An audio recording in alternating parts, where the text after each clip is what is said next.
আমাদের এই যে অধ্যায়টা 10 এর বি, সে অধ্যায়ে আমরা বিভিন্ন কৌশলের ম্যাথ এবং বিভিন্ন উদাহরণ করলাম কৌশল অনুযায়ী, আর লাস্টে একটা স্পেশাল ম্যাথ করলাম। এবার হচ্ছে তুমি অনুশীলনীর অঙ্ক শুরু, ঠিক আছে? অনুশীলনী দেখো, একের 1 নম্বরে যে অঙ্কটা দেওয়া আছে এটা হচ্ছে আমাদের যে কৌশল 1 ছিল, যে তোমার এখানে এটাকে যদি তুমি ভিতরে জেড ধরো, কৌশল নাম্বার কত ছিল মনে নাই, একটা কৌশল কিন্তু ছিল যে রুট ওভারের ভিতরে যা থাকবে তাকে আমি কি ধরবো, তাকে আমি জেড ধরবো। কিন্তু এখানে দেখো জেড ধরার কোনো দরকারই নেই, কারণ কি এখানে কিন্তু কোনো যে স্কোয়ার টি স্কোয়ার নাই, সরাসরি এক্স আছে। কি আছে? এক্স আছে, খালি এক্স এর সাথে একটা সহগ আছে, বুঝতে পারছো? এটা যদি তুমি সাজায় লেখো কি হবে, 9x+16 হবে। তো ধ্রুবক থাকলে তো কোনো সমস্যা নাই। আর এক্স এর সাথে যে সহগটা আছে, সহগটা তুমি লাস্টে ভাগ করে দিবা, বুঝতে পারছো? ভাগ করে দিবা, শেষ। তুমি এটাকে কিন্তু ধরতে পারো কি, এটা কিন্তু ধরতে পারো 1/x dx, ঠিক না? ধরতে পারো কি integration of 1/x dx, sorry n/x না, √x, 1/√x। সো √x মানে কি বলতো, পাওয়ার হচ্ছে হাফ। সো আমরা কি করতে পারি বলতো, এই 16 - 9x whole to the power -half লিখতে পারি। তো তুমি যদি পুরোটাকে x ধরো কোনো সমস্যা নাই, তুমি এটাকে পুরোটাকে x ধরবা, x ধরে পাওয়ার কত ধরবা, পাওয়ার হচ্ছে -হাফ। তো সূত্র কি, x to the power n+1 divide by n+1, divide by কি n+1। আর যেহেতু সহগ আছে -9, ওই সহগটাকে তুমি কি করলা, ভাগ করে দিলা, শেষ, ইন্টিগ্রেশন শেষ। বুঝতে পারছো কথাটা? এই, বাট দেখে কিন্তু মনে ছিল, হ্যাঁ বাট দেখে কিন্তু মনে হয় এটা অনেক কঠিন। ঠিক আছে, খেয়াল করবা যে এই যে সহগ কি আছে বা হ্যান ত্যান, এগুলো খেয়াল করবা। এই ছিল তোমার 1 নাম্বারটা। এবার আসো 2 নাম্বারটা, দেখো 2 নাম্বার ম্যাথটা হচ্ছে কি এরকমই হুবহু। দেখো এখানে কি আছে, এখানে এক্স এর হোল স্কয়ার আছে, ঠিক না? দেখে ভয় পাওয়ার কিছু নাই। তোমার এই যে এটা রুট কিউব আছে, এটা কি root cube. So root cube থাকলে আমরা জানি পাওয়ার কত হয়, পাওয়ার হয় 1/3। কত হয় পাওয়ার? 1/3। আর এখানে ভিতরে একটা কি আছে, হোল স্কয়ার আছে, সমস্যা কি, হোল স্কয়ারটাকে বাইরে নিয়ে আসা যাবে। বাইরে নিয়ে আসলে কি হবে, বাইরে নিয়ে আসলে তোমার 1/3 এর সাথে 2 টা গুণ হয়ে যাবে, সো 2/3 হবে। কত হবে? 2/3। আর যেহেতু এটা ভগ্নাংশের হরে আছে, সো পাওয়ারটা কি হবে, নেগেটিভ। উপরে আনলে পাওয়ারটা কি হয়ে যাবে, নেগেটিভ হয়ে যাবে। আর এখানে যে দেখো এক্স এর সহগ তোমার 2 আছে, লাস্টে 2 দিয়ে ভাগ করে দিবা, শেষ। এইরকমই তো, সেম অঙ্ক তো, ডিফারেন্স আছে বলো তো? কোনো ডিফারেন্স নাই, একদম হুবহু সেম। এরপর দেখো তোমার 3 নাম্বারটা, দেখো হুবহু সেম, এটা তুমি নিজেরাই বাসায় তোমরা করলেই পারবা, একদম সেম। এবার দেখো 4 নাম্বার, হ্যাঁ এগুলো তুমি অবশ্যই বাসায় করবে, আমি তোমাকে পিডিএফ পাঠিয়ে দিচ্ছি, তুমি ওখান থেকে করে নিবা, ঠিক আছে? আচ্ছা, আর হচ্ছে দেখো এই তোমার দেখো 4 নাম্বারটা, ঠিক আছে? এই দেখো 4 নাম্বারটা মনে আছে, একটা কৌশল ছিল যেরকম অনুবন্ধী দিয়ে গুণ করতে হয়, তোমার এই উপরে নিচে গুণ করতে হয়, গুণ করলে যে স্কোয়ার চলে আসে, এরপরে ভাঙাইলে ঠিক তোমার হয়ে যায়, মনে আছে? তুমি কি করবে, উপরে নিচে এখানে কি আছে, √x+x, দেখো কি আছে এখানে, √x+2 -√x। তুমি উপরে নিচে কি করবা, এটার প্লাস দিয়ে গুণ দিবা। প্লাস দিয়ে গুণ দিলে কি হবে, a+b * a-b সূত্র পড়বে, a² - b² সূত্র পড়ার পরে এখানে দেখো এক্স এক্স কাটাকাটি যাবে, শুধু একটা ধ্রুবক থাকবে, ওটাকে বাইরে নিয়ে আসবো। তারপরে আমরা তো √x+2 √x কে তো আমরা ইন্টিগ্রেশন করতেই পারবো সরাসরি। বুঝতে পারছো অঙ্কটা? আচ্ছা, তো দেখো আমরা হচ্ছে 4 নম্বর অঙ্কটা দেখলাম একটু আগে। এরপর হচ্ছে 5 নম্বর অঙ্কটা। তো দেখো 5 নম্বর অঙ্কটা একটু ডিফারেন্ট, বুঝছো? এই অঙ্কটা একটু ডিফারেন্ট, কোনো কৌশলের মধ্যে কিন্তু পড়ে না। তুমি নিজেই দেখো, তুমি যে 7টা কৌশল শিখছো, এর মধ্যে একটার সাথে এটা মিলে বলো তো? মিলে না। কারণ তুমি যদি এই যে √x+3 কে যদি ডিফারেন্সিয়েট করো, তাহলে কি এক্স আসে? কখনোই না, এক্স কিন্তু আসে না। এটা কিন্তু একটু ডিফারেন্ট, মনে রাখবা। এরকম এইটা একটা কৌশল আছে, এই কৌশলটা তারা ওখানে দেয় না, বাট আমি তোমাকে বলে দিচ্ছি। যখন তুমি নিচে এরকম একটা রাশি পাবা এবং উপরে যখন একই পাওয়ারের, কি বলছি, একই পাওয়ারের চলক থাকবে উপরে, কি বলছি, একই পাওয়ারের চলক যদি তোমার উপরে থাকে, তখন তুমি কি করতে পারবা, ধরো তোমার নিচে x+3 আছে, তুমি যদি উপরে শুধু x ছিল না, তোমার শুধু কি ছিল, x ছিল, তুমি যদি উপরে x+3 -3 লেখো, কোনো সমস্যা আছে? কারণ +3 - কিন্তু কাটাকাটি গিয়ে আলটিমেটলি এক্সই থাকে। তো ব্যাপারটা হচ্ছে কি, টেকনিকটা কি, তুমি যদি হরের মতো করে উপরে যদি লেখো, ওই যে লাস্টে যে আমরা একটা স্পেশাল অঙ্ক দেখলাম, এটা কিন্তু ওইরকম। তুমি যদি হরের মতো করে যদি উপরে যদি একটা রাশি লেখো, পরে তুমি কি করতে পারবা, হর দিয়ে ভাগ করতে পারবা, ঠিক না? তুমি হর দিয়ে কি করতে পারবা, ভাগ করতে পারবা, যেটা তুমি নর্মালি এখানে ভাগ করতে পারবা না, আর এটাকে ইন্টিগ্রেশনও করতে পারবা না। বুঝতে পারছো? এবার আমরা কি করলাম বলতো, এই উপরে x+3 বানাই নিলাম। যেহেতু আমার 3 ছিল না, আমরা একটা এক্সট্রা 3 যোগ করছি, তাই আমরা একটা এক্সট্রা 3 বিয়োগও করে নিছি। বুঝতে পারছো? তো যেহেতু তোমার এভাবে আমি এটা ভাঙায় নিলাম, এবার আমরা কি করতে হবে বলতো, x+3 কে √x-3 দ্বারা, সরি, √x+3 দ্বারা ভাগ করতে পারবো। আর এই 3 কে আমরা এই √x+3 দ্বারা ভাগ করতে পারবো। বুঝতে পারছো? দেখো ভাগ করলে কি হবে বলতো, এই x+3 আর √x+3 তোমার কাটাকাটি গিয়ে কি থাকবে, শুধু √x+3 থাকবে, ঠিক না? কারণ দেখো x by root over x মানে কি, এক্স কে রুট ওভার এক্স দিয়ে কাটাকাটি করলে কি হয়, একটা রুট ওভার এক্স থাকে, কারণ এক্স মানে কি root over x whole square. বুঝতে পারছো বিষয়টা? তো এখানেও সেম হয়েছে, তোমার এক্স প্লাস থ্রি আর root over x plus three কাটাকাটিকে শুধু কি আছে, এক্স প্লাস থ্রি আসছে। আর এখানে three by one, three by root over x plus three আছে। So root over x plus থ্রিকে আমরা কি করতে পারি, x plus three inverse half দিতে পারি, ঠিক না? তো দেখো আমরা এটা তো তোমার নর্মাল ফরম্যাটে চলে আসছে, ঠিক না? এটাকে আমরা এক্স ধরে নিতে পারি, এক্স এর কোনো সহগ নাই, ডাইরেক্ট আমরা ইন্টিগ্রেশন বসে দিতে পারবো x to the power N এর সূত্র দিয়ে। বুঝতে পারছো কথাটা? ক্লিয়ার ম্যাথটা? এটা একটা স্পেশাল ম্যাথ। এরকম ম্যাথ যদি তোমার উপরে নিচে যদি একই ঘাত থাকে, মানে তুমি যদি নিচের হরের মতো করে যদি উপরে বানায় নিতে পারো, তারপরে তুমি বানায় নিয়ে ভাঙায় দিবা, ওইভাবে ব্র্যাকেট দিয়ে কি করবা, ভাঙায় নিবা, ভাঙায় নিলে তোমার দেখবে বেসিক ফরম্যাট চলে আসবে। বুঝছো? এটাও কিন্তু টেকনিক, যেটা আমরা লাস্টে স্পেশাল ম্যাথে শিখলাম, ওইরকমই কিন্তু ম্যাথটা, মানে ওইটার ছোট ভাই আর কি এটা। বুঝতে পারছো? এই এই ছিল তোমার 5 নাম্বার ম্যাথ। এবার আসো 6 নাম্বার ম্যাথ, দেখি 6 নাম্বার ম্যাথে কি আছে। মানে আমরা সবগুলো একটা করে লুক আপ করবো যাতে কোনো কিছু বাদ না যায়, ঠিক আছে? এবার দেখো এটা হচ্ছে 5 নাম্বার ম্যাথের যমজ ভাই, দেখো একদম হুবহু সেম। এখানে তুমি কি করবা, উপরে ওয়ান মাইনাস এক্স বানাই নিবা, তুমি কি করবা, উপরে ওয়ান মাইনাস এক্স বানাই নিবা। এখানে ঝামেলা আছে, ঝামেলা হচ্ছে কি এখানে কিন্তু মাইনাস এক্স নাই। তোমার এই জন্য কি করতে হবে, একটু উল্টায় কাজ করতে হবে। তুমি কি করবা, ওয়ান মাইনাস মাইনাস এক্স করতে হবে। এতে কি হবে, ওয়ান ওয়ান কাটাকাটি তো যাবেই, সাথে মাইনাসে মাইনাসে কি হয়ে যাবে, প্লাস হয়ে যাবে। বুঝতে পারছো? তো এই জন্য আমরা কি করলাম, এক্স কে ভাঙায় এভাবে লিখলাম যাতে আমাদের ওয়ান মাইনাস এক্স চলে আসে। বুঝতে পারছো? তো যেহেতু যদি তোমার আবার চিহ্ন উল্টা থাকে, তাহলে কি করতে হবে, চিহ্ন উল্টা থাকলে মাইনাস করে নিতে হবে, কারণ মাইনাস করলে চিহ্নটা কি হয়ে যায়, ওইটার মতো হয়ে যাবে। বুঝতে পারছো কথাটা? তো এই আমরা কি করলাম, এক্স কে ভাঙায় এই ওয়ান মাইনাস এক্স আকারে লিখলাম, যাতে আমরা পরে এই ওয়ান কেটে দ্বারা ভাঙাইতে পারি, আবার ওয়ান মাইনাস এক্স কেটে দ্বারা ভাঙাইতে পারি। বুঝতে পারছো? সো ভাঙায় নিলে তো জানোই কি হবে, ওই বেসিক ফরম্যাটে চলে আসবে এবং আমরা সরাসরি ইন্টিগ্রেট করতে পারবো। বুঝতে পারছো? তো এই ছিল তোমার 6 নাম্বার অঙ্ক। এইবার আসো 7 নাম্বার অঙ্ক। এই 7 নাম্বার অঙ্কটা খুবই ইম্পর্টেন্ট, এটা পরীক্ষা আসে। ঠিক আছে? 7 নাম্বার অঙ্কটা হচ্ছে কিরকম, ওই যে আমরা স্পেশাল একটা ম্যাথ শিখলাম না, ওই যে তোমার উদাহরণ 10 যেটা করলাম স্পেশাল ম্যাথ, এটা কিন্তু সেরকমই, এটা কিন্তু সেরকমই একটা স্পেশাল ম্যাথ। ঠিক আছে? কি হবে দেখো, তুমি কি করবা এখানে, এই যে এক্স আছে, এই এক্স কে তুমি Z two the power six ধরবা। তুমি কি করবা, x K Z two the power six. এখন দেখো তুমি বলো যে ভাই, তা আমি কি প্রত্যেকটা অঙ্কের জন্য মুখস্থ করব যে যে কোনটা কি ধরতে হবে? এটা কাইন্ড অফ মুখস্থ, কিন্তু একটা টেকনিকও আছে। টেকনিকটা কি দেখো, তোমার এখানে কি আছে, রুট কিউব আছে, কি আছে, রুট কিউব। রুট কিউব মানে কত, পাওয়ার কত, 1/3, পাওয়ার কত, 1/3। এখন তুমি যদি এক্স কে জেড মানে এক্স টু দি পাওয়ার 1/3 কে তুমি যদি জেড ধরো, তাহলে কি হবে বলো তো, সরি, তুমি যদি এক্স টু দি পাওয়ার তুমি যদি জেড ধরো, তাহলে কি হবে, দুই পাশে তুমি যদি ঘন করো, ঘন করলে এক্স থাকবে এই পাশে, আর এই পাশে কি থাকবে, জেড কিউব থাকবে, ঠিক না? তো বিষয়টা হচ্ছে কি, তোমার এই যে এই কিউব টিউব এসে অনেক ঝামেলা হয়ে যাবে। বুঝতে পারছো? তো বিষয়টা হচ্ছে তুমি যদি আরেকটু বেশি পাওয়ার নাও, তুমি যদি আরেকটু কি করো, আরেকটু বেশি পাওয়ার নাও, মানে তুমি যদি এটাকে জেড টু দি পাওয়ার 2 ধরো, তাহলে এখানে কি হবে, জেড টু দি পাওয়ার 6 হবে, ঠিক না?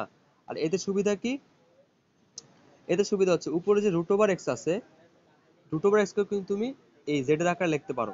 কিভাবে বলো তো, তুমি যদি এখানে ধরো এই ওয়ান এক্স টু দি পাওয়ার 1/3 কে তুমি যদি জেড ধরতা, তাহলে তোমার এক্স এর মান আসতো কত, এক্স এর মান আসতো তোমার জেড কিউব। কত আসতো এক্স এর মান, জেড কিউব।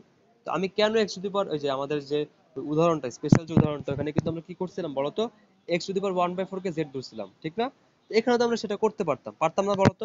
আমরা কিন্তু এখানেও এই যে রুট কিউব এক্স মানে কি, এক্স টু দি পাওয়ার 1/3, আমরা কিন্তু x to the power 1/3 K Z ধরতে পারতাম, ঠিক না? আর ধরলে ঝামেলাটা কি হইতো বলতো, ঝামেলাটা হইতো এক্স এর মান কি আসতো, এক্স এর মান আসতো জেড কিউব। কি আসতো এক্স এর মান, জেড কিউব। এক্স এর মান যদি জেড কিউব আসে, আর তুমি রুট ওভার এক্স এর মান যদি বের করতে চাও, এক্স এর মান কি, জেড কিউব, তার রুট ওভার এক্স এর জায়গায় তুমি কি বসাবা, রুট ওভার জেড কিউব বসাবা। এটা কি আসতেছে বলতো, ওই আলটিমেটলি পাওয়ারটা কি চলে আসতেছে, ভগ্নাংশ। So এটা কি আমাদের কাম্য বলতো, আমাদের জেড এর পাওয়ার যদি ভগ্নাংশ আসে, এটাকে আমরা করতে পারবো বলো, পারবো না, ঝামেলা হবে না? এই জন্য এখানে যাতে ভগ্নাংশ না আসে, তাই আমরা আগে ভাগেই এই যে আরেকটা পাওয়ার টু বেশি নিছি। বুঝছো, আমরা কি করছি, পাওয়ারটা বেশি নিছি যাতে আমাদের এটা ভগ্নাংশ না আসে। আমরা ইচ্ছা করে এই জন্য এক্স কে কি ধরছি, জেড টু দি পাওয়ার 6 ধরছি, যাতে এখানে এই 3 এর সাথে কাটাকাটি করে নিচে জেড স্কোয়ার থাকে, আর উপরে যাতে তোমার এরকম ভগ্নাংশ না আসে। বুঝতে পারছো আমার কথাটা? ক্লিয়ার? এটাই তো টেকনিক। এই টেকনিকটা তুমি মনে রাখবা, অথবা তুমি এই অঙ্ক দেখে দেখে অঙ্ক মুখস্থ করবে, তোমার ইচ্ছা। বাট আমার মতে হচ্ছে কি, আগে টেকনিকটা বুঝে তারপরে মনে রাখা। ঠিক আছে? যে কেন করলাম একটা জিনিস, যে করব, কেন করব না বুঝে যদি মুখস্থ করে, এটা মনে থাকবে না। বাট কেন করছি জিনিসটা, এটা মনে রাখলে তোমার অঙ্কটা অবশ্যই মনে থাকবে। ক্লিয়ার কথাটা আমার? এগুলো কিন্তু কঠিন অঙ্ক, ভাইবো না যে আমরা এখন ইন্টিগ্রেশনের প্রথম দিকে আছি, এটা অনেক সহজ অঙ্ক, এর মানে আরো অনেক কঠিন কঠিন আছে। হ্যাঁ, আরো অনেক কঠিন কঠিন আছে, বাট এটাও কিন্তু মানে মিড লেভেলের কঠিন অঙ্ক। বুঝতে পারছো? হ্যাঁ, এটা কিন্তু কঠিনের মধ্যে পড়ে। সো চিল। তাহলে আমরা কি করলাম, আমরা কেন জেড টু দি পাওয়ার 6 ধরছি, বুঝতে পারছো এবার? গেল। তাহলে আমাদের উপর যে এবার তো এটারও সমাধান হয়ে গেল, এটারও সমাধান হয়ে গেল। এবার আমাদের ডিএক্স কে রিপ্লেস করতে হবে না? ডিএক্স নিয়ে কোনো চিন্তাই নাই, কারণ আমরা এক্স কে ধরছি। এক্স কে যদি ডিফারেন্সিয়েট করা হয়, শুধু কি থাকে? ডিএক্স থাকে। কারণ আর তো এক্স থাকে না। ধরো তুমি x to the power square ছিল, তাইলে এটাকে ডিফারেন্সিয়েট করলে 2x থাকে আর ডিএক্স থাকবে, মানে এক্স থাকবে। আমার তো শুধু আছেই এক্স, তো এক্স কে ডিফারেন্সিয়েট করলে কি থাকে? ডিএক্স থাকে। বুঝো না এই কথাটা? সো আমরা কি করতে পারবো, এই ডিএক্স কে রিপ্লেস করে এই যে এখানে যা আসছে এটা বসাই দিব। বুঝতে পারছো?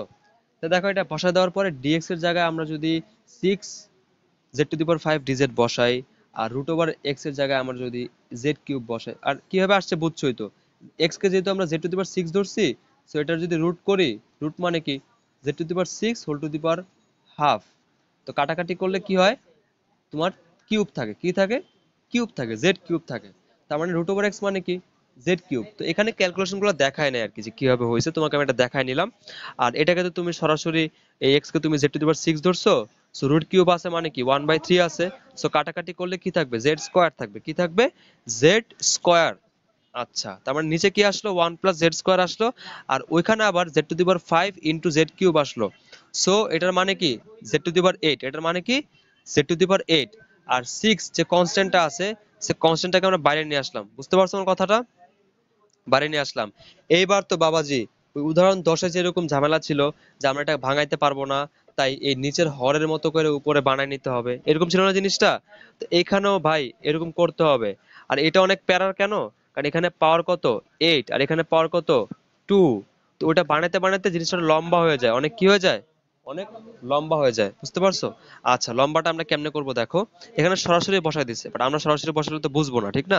আমরা তো বিজ্ঞানের লেভেলের মানুষ, আমাদের অবশ্যই এটা ভাঙায় বুঝাইতে হবে। তো আমরা যদি এটা বুঝাই, তাহলে কি হবে দেখো, আমি তোমাকে এটা আলাদা করে করাই দিচ্ছি। এই ধরো আমার কি ছিল, উপরে ছিল z টু দি পাওয়ার 8। উপরে ছিল কত? z টু দি পাওয়ার, আচ্ছা এত উপরে লিখলে আসলে হবে না আমার এখানে। z টু দি পাওয়ার 8, আর নিচে ছিল কি? 1 + z²। ঠিক আছে? সো আমরা যদি এটাকে লিখি, তাহলে কিভাবে লিখবো? নিচে লিখবো 1 + z², আর উপরে আমরা 1 + z² এর আকারে এভাবে অনেকগুলা 1 + z² আমরা লিখলাম, মানে সমতা করতে হবে আমাদের, কি ঠিক না? সমতা করতে হবে। সো দেখো সমতা করবো কিভাবে। প্রথমে আমাদের z টু দি পাওয়ার 8 বানাতে হবে। আমাদের উদ্দেশ্য কি? z টু দি পাওয়ার 8 বানানো। সো z টু দি পাওয়ার 8 বানানোর জন্য আমাদের কি করতে হবে বলতো? প্রথমে z টু দি পাওয়ার 6 দিয়ে গুণ দিতে হবে, কারণ 6 আর 2 যোগ হয়ে কত হবে? z টু দি পাওয়ার 8 হবে, ঠিক না? বুঝতে পারছো? z টু দি পাওয়ার 8 তো হয়ে গেল গুণ করার মাধ্যমে, কিন্তু আবার এক্সট্রা একটা কি চলে আসলো, 1 এর সাথে z টু দি পাওয়ার 6 গুণ দিলে কি হয়? z টু দি পাওয়ার 6 হয়। এটা কি আমাদের এখানে ছিল? ছিল না। তাহলে কি করতে হবে? z টু দি পাওয়ার 6টা বিয়োগ করতে হবে। যার কারণে আমরা এখানে একটা minus z to the power 4 নিলাম। কেন নিছি? যাতে এই পাওয়ার 4 আর 2 যোগ হয়ে কত হয়? 6 হয়। আর মাইনাস নিছি কেন? যাতে প্লাসে মাইনাসে কাটাকাটি গিয়ে 0 থাকে। বুঝতে পারছো আমার কথাটা? ক্লিয়ার? তো এই জন্য আমরা কি করলাম, -z টু দি পাওয়ার 4 দিয়ে গুণ দিলাম। ভালো কথা, z টু দি পাওয়ার 6 এর ঝামেলা শেষ। কিন্তু আবার কি হলো, নতুন একটা ঝামেলা আসলো, সেটাকে z টু দি পাওয়ার 4। মানে অঙ্কগুলো মজা আছে, তুমি যখন খাতায় করবা তখন বুঝবা মজা আছে, যে একটা একটা মিটছে, একটা মিলছে, আবার আরেকটা মিলে না, ওটার জন্য আবার আরেকটা করছি, ওটার জন্য আবার আরেকটা করছি, চেইন রিঅ্যাকশন টাইপের। বুঝতে পারছো বিষয়টা? যতক্ষণ, হ্যাঁ হ্যাঁ, যতক্ষণ না মিলবে, ইয়েস ইয়েস, কমতে থাকবে, যতক্ষণ না মিলবে আমরা এটা করতে থাকবো। ঠিক আছে? সো এবার নতুন কে আসছে? -z টু দি পাওয়ার 4 আসছে। সো এটাকে আমার কি করতে হবে? +z টু দি পাওয়ার 4 লিখতে হবে। সো আমরা কি করবো, এখানে একটা প্লাস জেড স্কোয়ার লিখবো। তাহলে জেড স্কোয়ার লিখলে কি হবে? জেড স্কোয়ার গুণ হয়ে z টু দি পাওয়ার 4 হয়ে যাবে। সো ব্যালেন্স হয়ে গেল। এখন আবার এক্সট্রা কে আসছে? একটা জেড স্কোয়ার আসছে, একটা এক্সট্রা একটা কে আসছে? Z square. সো আবার আমরা কি করব, ওটার পাশে আবার আরেকটা 1 + z² লিখে মাইনাস মাইনাস কি করব? 1 করে দিব। তাহলে দেখো তো এবার কিন্তু মিলে যাবে। -z² হয়ে গেল, z² কিন্তু নাই। এখন তো জেড স্কোয়ারের হিসাব কিন্তু শেষ। এখন এক্সট্রা কে আছে একটা বলো তো, প্লাসে মাইনাসে -1 আছে, একটা এক্সট্রা কে আছে -1। তো -1 কে আমাদের কি করতে হবে, লাস্টে একটা +1 দিয়ে যোগ করে দিলেই -1 + 1 কাটাকাটি গিয়ে এটা আলটিমেটলি শুধু কি থাকবে, সরি শুধু কি থাকবে বলতো, শুধু z⁸ থাকবে। কি থাকবে, শুধু z⁸। বুঝতে পারছো বিষয়টা? তো আমার কয়টা করতে হয়েছে, 1 2 3 4 5টা। সমস্যা কি, বুঝছো? বাট কিভাবে করতে হবে বুঝছো না? ভ্যানিশিং মেথড বলে এটাকে, এটাকে কি বলে, ভ্যানিশিং মেথড, বুঝছো? তো এভাবেই তারা করছে। হ্যাঁ বললাম, এই যে মেথডটা এটা বলে ভ্যানিশিং মেথড, বুঝছো? মানে হাওয়ার মধ্যে থেকে মিলাই দিবা আর কি। যাই হোক, তো এইভাবে করলে সুবিধা কি, ওই যে তুমি প্রত্যেকটা রাশিকে, এখানে প্রত্যেকটা রাশিকে তুমি কি করতে পারবা, 1 + z² তে ভাগ ভাগ করতে পারবা।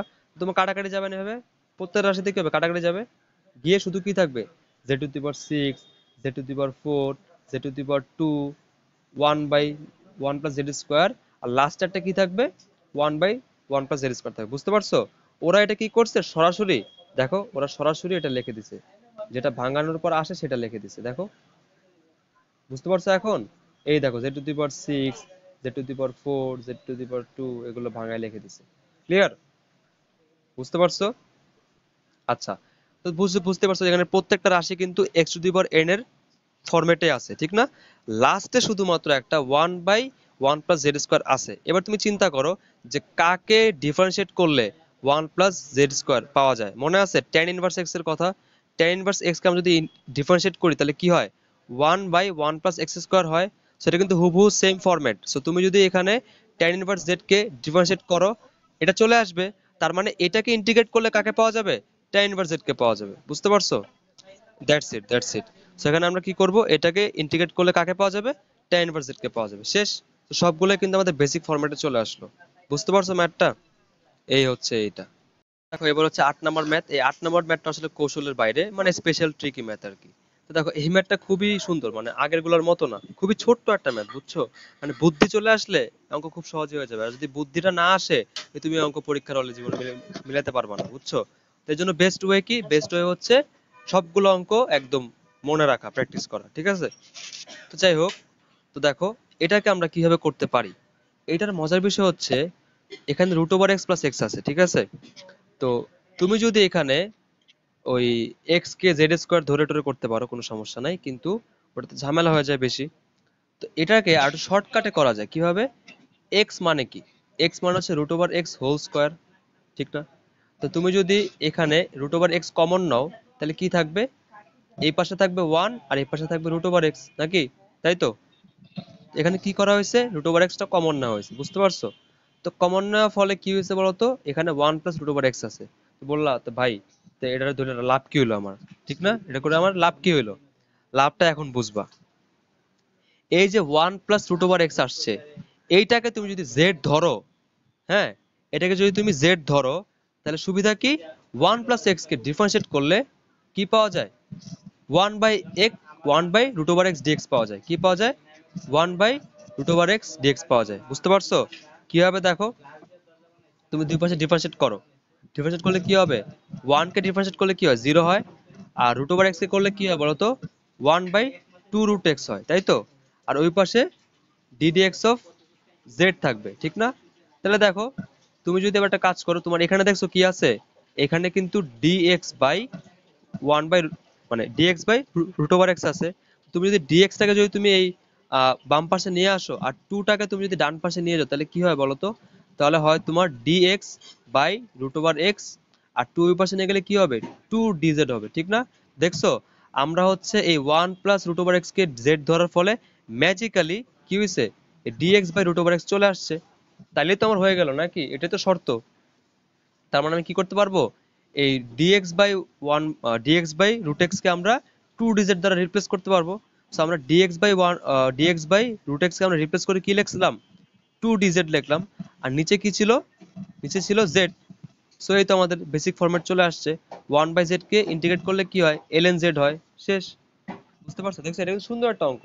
তোমার মাথায় কিন্তু এটা আসবে না যে আরে ভাই কমন নিলে, কমন নেওয়ার পর যেটা আসবে ওইটার একটা অংশকে জেড দিলে বাকি অংশটা পাওয়া যাবে। দেখছো কত সুন্দর একটা অঙ্ক, ছোট্ট একটা অঙ্ক কিন্তু অনেক ট্রিকি। তো এই ছিল তোমার 8 নাম্বার ম্যাথ। আচ্ছা, এরপর আসে আমরা 9 নাম্বার ম্যাথে। 9 নাম্বার কই গেল? এই যে 9 নাম্বারটা নিচেই ছিল। আচ্ছা, 9 নাম্বার ম্যাথটা আবার আলাদা। ঠিক আছে, 9 নাম্বার ম্যাথটা আবার আলাদা। মানে এখানে আমি তোমাকে এখন যেগুলো করাচ্ছি না, প্রত্যেকটা হচ্ছে স্পেশাল অঙ্ক এবং এগুলো হচ্ছে কঠিন অঙ্কের মধ্যে পড়ে, বুঝতে পারছো? এগুলোই কঠিন অঙ্ক। ইন্টিগ্রেশনের সবচেয়ে কঠিন অঙ্ক কিন্তু এগুলাই বলা যায়। ঠিক আছে, তো এগুলো এখন আয়ত্ত করে ফেলতে পারলে দেখো পরে ইন্টিগ্রেশন গুলো সহজ লাগবে। ঠিক আছে, তো দেখো এর আগে আমরা যতগুলো করছি এগুলোর মধ্যে কিন্তু যে অঙ্কগুলো ছিল দেখতে যেরকম ছিল, 9 নাম্বার অঙ্কটা কিন্তু দেখতে ওরকম না, একটু আলাদা। ঠিক না? এটা দেখতে কিন্তু একটু কি আলাদা। এইখানে কি করতে হবে তোমার, এটাকে অনেক হাবিজাবি কাহিনী করতে হয়। এটাতে কি করতে হবে, ভিতরে x to the power 4 common নিতে হবে। এখানে কি করতে হবে, ভিতরে x to the power 4 common নিতে হবে। ঠিক আছে, আচ্ছা, x to the power 4 common নিলে লাভটা কি? দেখো, তুমি যদি ভিতরে যদি x to the power 4 common নাও, তাহলে কি থাকবে? বাম পাশে 1 থাকবে, আর ডান পাশে যেহেতু এক্স টু দি পাওয়ার 4 ছিল না, তোমার কি করতে হবে, এক্স টু দি পাওয়ার 4 তে ভাগ করতে হবে, তাই তো? নিশ্চয়ই এমন হবে নাকি? এমন হবে না? আর উপরে কি ছিল? উপরে ছিল তোমার রুট ওভার। উপরে কি ছিল?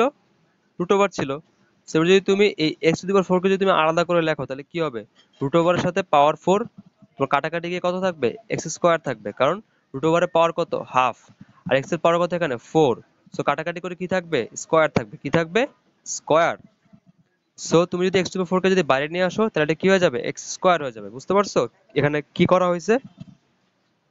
আচ্ছা, তাহলে আমরা কি করলাম, এইটাকে বাইরে নিয়ে আসি, এক্স স্কোয়ার বানিয়ে দিলাম। আর সাথে তো একটা এক্স গুণ ছিল। So x into x square কি হবে? এক্স কিউব হবে। কত হবে? X cube. আচ্ছা, ঠিক আছে।